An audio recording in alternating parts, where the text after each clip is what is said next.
महर्षि वाल्मीकि जी ने रामायण की रचना की है और इस रामायण में बाल कांड के 29वें सर्ग का हम सभी स्वाध्याय कर रहे हैं। पिछले दिनों बताया गया था कि महातेजस्वी भगवान विष्णु अदिति देवी के गर्भ से प्रकट हुए और वामन रूप धारण करके विरोचन कुमार बलि के पास गए। अब देखो, अदिति और अदिति के पति का नाम था काश्यप। क्या नाम था? कश्यप। तो कश्यप ऋषि अपने पत्नी अदिति के साथ विष्णु जी के पास आए, उनका कुछ बड़ाई करके कहे कि मुझे आप वरदान दीजिए कि आप मेरा बेटा हो जाइए। क्या कहा जी? आप क्या हो जाइए? बेटा।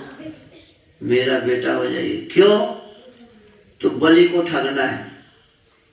बलि अच्छा काम कर रहा था। क्या कर रहा था? अच्छा। इसमें लिखा हुआ है कि बहुत अच्छा उत्तम यज्ञ कर रहा था। देवता लोग कहते हैं क्या कर रहा था? उत्तम यज्ञ। तो उत्तम यज्ञ करने वाला देवता ही हुआ ना जी। उत्तम यज्ञ करने वाला क्या हुआ? देवता। वो क्या दान कर रहे हैं? ये विरोचन कुमार बलि दान कर रहे हैं गाय, जमीन, सभी संपत्तियां, सोना, चांदी सभी दान कर रहे हैं।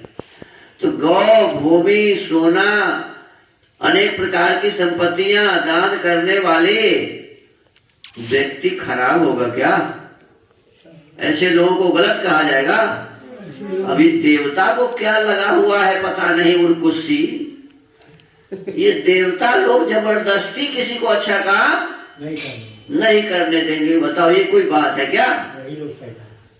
अभी जिसको शैतान कहना चाहिए उसको देवता कहा जा रहा है। दूसरों को दुख देने वाला, कष्ट देने वाला, दूसरे के यज्ञ को भंग करने वाला, उसको तो राक्षस कहा है। इसी में विश्वामित्र जी का यज्ञ जो भंग कर रहे थे वो राक्षस दोनों, तो उसको तो मारने के लिए राम को लाया ना। तो यज्ञ को भंग करने वाला क्या हुआ जी? राक्षस। और यह देवता लोग ही यज्ञ को भंग कर रहे हैं। जब अच्छा यज्ञ कर रहे थे राजा बलि, तो उसमें भागच देने का क्या मतलब? लेकिन यहाँ देखो, अब देवता लोग तो कह ही रहे हैं, अब ऊपर से टपक गए कौन? ये 1000 दिव्य वर्ष तक तपस्या करने वाले कश्यप और उनकी धर्मपत्नी। और दोनों आके कहते हैं कि आप मेरा बेटा बन जाइए। अच्छा, बिना बेटा बने नहीं मार सकते थे क्या उसको? मारना ही है, उनको मालूम दंड देना ही है, उनको मालूम तो बिना उसका बेटा बने हुए भी तो किया जा सकता है ना। लेकिन यहाँ कहते हैं कि देवेश्वर भगवान आपकी कृपा से यह स्थान सिद्धाश्रम के नाम से विख्यात होगा। अब आपका तप रूप कार्य सिद्ध हो गया है, अतः यहाँ से उठिए। तदनंतर महातेजस्वी भगवान विष्णु अदिति देवी के गर्भ से प्रकट हुए। अब इतना छोटा बौआ बन गए। कौन? विष्णु भगवान बौआ बन गए, गर्भ से प्रकट हुए और वामन रूप धारण करके, वामन माने छोटा, वामन माने छोटा रूप धारण करके विरोचन कुमार बलि के पास चले गए। संपूर्ण लोकों के हित में तत्पर रहने वाले भगवान विष्णु बलि के अधिकार से त्रिलोकी का राज ले लेना चाहते थे। अतः उन्होंने 3 पग भूमि के लिए याचना करके उनसे भूमि दान ग्रहण किया और तीनों लोकों को आक्रांत करके उन्हें पुनः देवराज इंद्र को लौटा दिया। आपको कहानी में सुनाया था कि वामन जी गए और कहे कि मुझे 3 पग धरती चाहिए। तो बताया कि भाई हम इतने बड़े यज्ञ कर रहे हैं और उसमें आप जैसे हमारे अतिथि आए हैं और 3 पग लेके क्या करेंगे आप, इससे क्या होने वाला है? कि नहीं, मुझे इससे ज्यादा नहीं चाहिए। वो 3 पग के बदले एक के पग में पूरा पृथ्वी को नाप लिया और दूसरे पग में आकाश को नाप लिया। एक बाकी रह गया कि अब क्या देंगे आप, देने के लिए आपके पास कुछ नहीं है, आप चले जाइए पाताल लोक, ये सब अब मेरा हो गया। और लेकर के किनको दे दिया?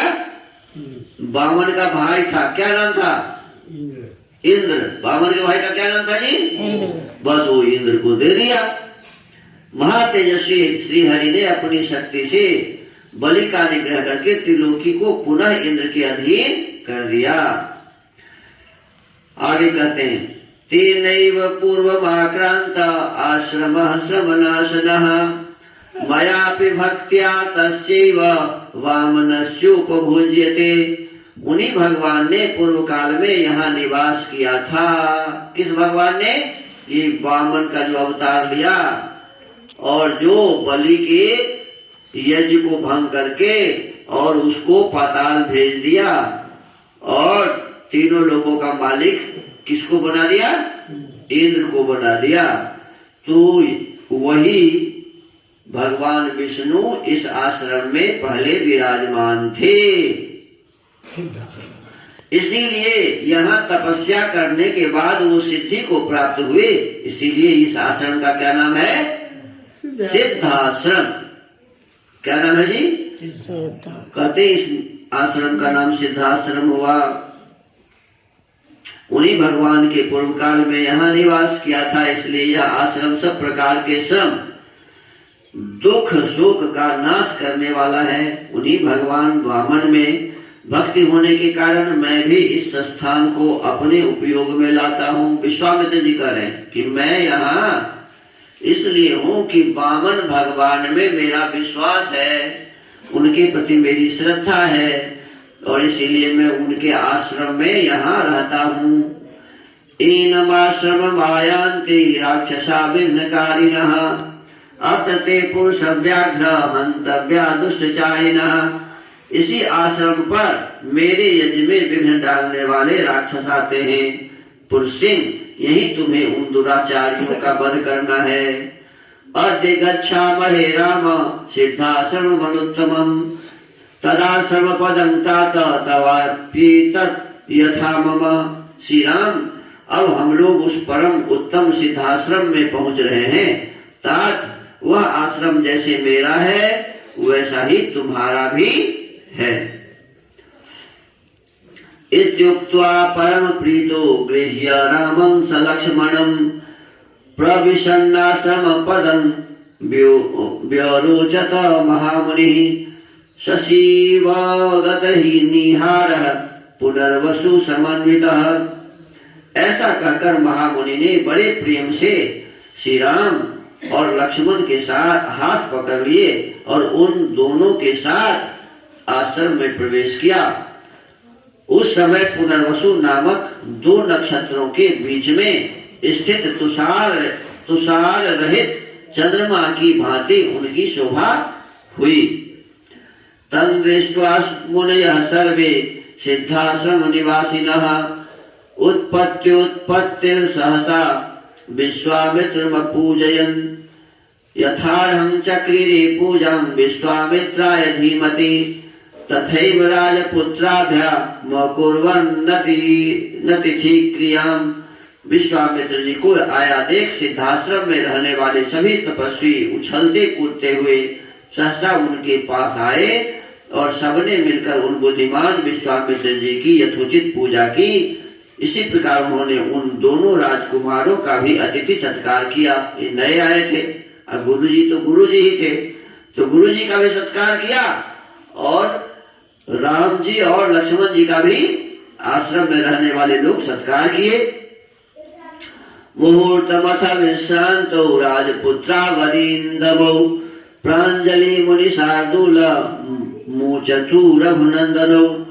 2 घड़ी तक विश्राम करने के बाद रघुकुल को आनंद देने वाले शत्रुघ्न राजकुमार श्री राम और लक्ष्मण हाथ जोड़कर मुनिवर विश्वामित्र से बोले, अद्यैव दीक्षां प्रविश भद्रं ते मुनिपुंगव सिद्धाश्रमोऽयं सिद्धः स्यात् सत्यमस्तु वचस्तव। अब भगवान राम कहते हैं, मुनि श्रेष्ठ, आप आज ही यज्ञ की दीक्षा ग्रहण करें, माने चिंता करने की अब कोई बात नहीं है। आपका कल्याण हो, यह सिद्धाश्रम वास्तव में यथा नाम तथा गुण सिद्ध हो और राक्षसों के वध के विषय में आपकी कही हुई बात सच्ची हो। कहते आपने जैसे कहा है कि दोनों राक्षस को मारना है, वैसे इसमें हमें शक नहीं है, बस आपका आशीर्वाद है और निश्चित रूप से यह सिद्धाश्रम ही रहेगा और उसका वध किया जाएगा। एवं मुक्तो महातेजा विश्वामित्रो महार्षि प्रविवेश तत्तदादीक्षां नियतोर्नियतेन्द्रियः कुमारावपि तांरात्रि मुषित्वासु समाहितो प्रभात काले चोत्थाय पूर्वां संध्यामुपास्य च प्रसूचि परमं जाप्यं समाप्य नियमेन च हुताग्निहोत्रमासीनं विश्वामित्रमवन्दताम्। देखिए, महाराज दशरथ के ये दोनों पुत्र जब से जन्म लिए और शिक्षा दीक्षा प्रारंभ हुई, तब से ही बार बार लिखा जा रहा है कि ये दोनों संध्या करते थे। क्या कहा जा रहा है जी? संध्या करते थे, वेद पढ़ते थे, हवन करते थे, गायत्री का जप करते थे।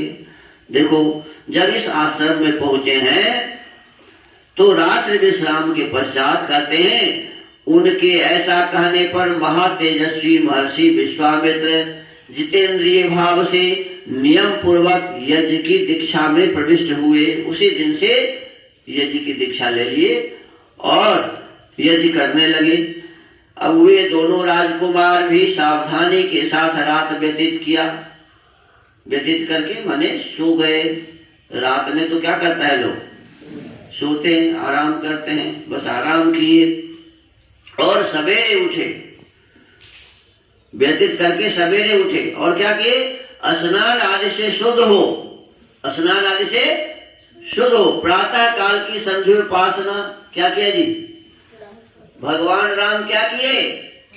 प्रातः काल में जग के स्नान आदि करके संध्या किए तथा नियम पूर्वक सर्वश्रेष्ठ गायत्री मंत्र का जप करने लगे।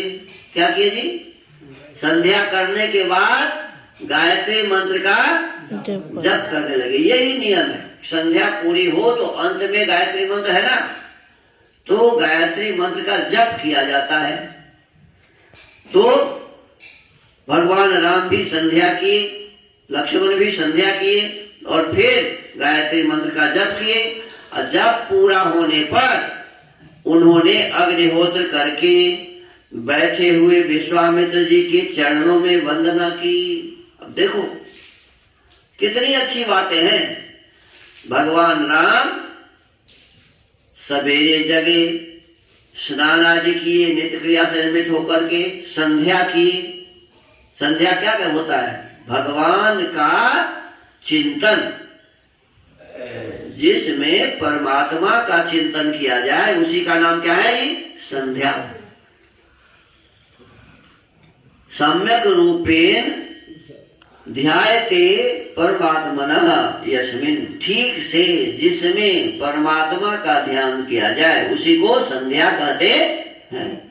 तो भगवान राम किसका ध्यान करते हैं? परमात्मा का। किसका ध्यान जी?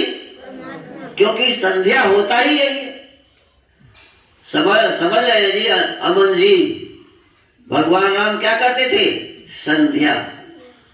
तो भगवान राम भगवान अर्थात ईश्वर का ध्यान करते थे। इसका सीधा सीधा मतलब है ना कि भगवान राम ईश्वर नहीं थे।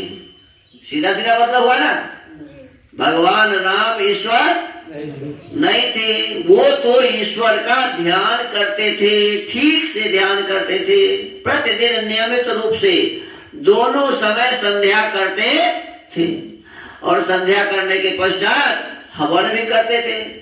संध्या करने के बाद गायत्री का जप भी करते थे।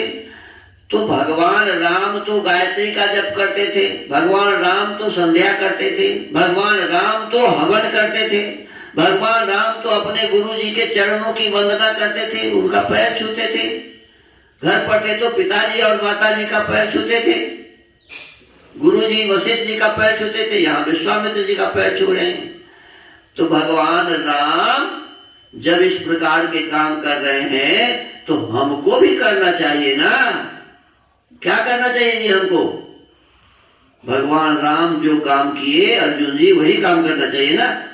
माने हम सबको प्रतिदिन संध्या करनी चाहिए, हम सबको दोनों समय संध्या करने के पश्चात गायत्री का जप भी करना चाहिए और फिर हवन भी करना चाहिए और अपने से बड़ों का पैर भी छूना चाहिए, उनके चरण बंदन भी करने चाहिए। तो इस प्रकार हम वाल्मीकि रामायण के 29वें सर्ग का स्वाध्याय आज किए हैं और इसमें हमें बताया गया कि भगवान राम संध्या करते थे, हवन करते थे, नियमित रूप से प्रतिदिन नित्य क्रिया के पश्चात गायत्री का जप भी करते थे, अपने से बड़ों का चरण वंदन भी करते थे। तो इस कार्य को हमें भी करना चाहिए। तो इसी के साथ आज के स्वाध्याय के क्रम को विराम देते हैं।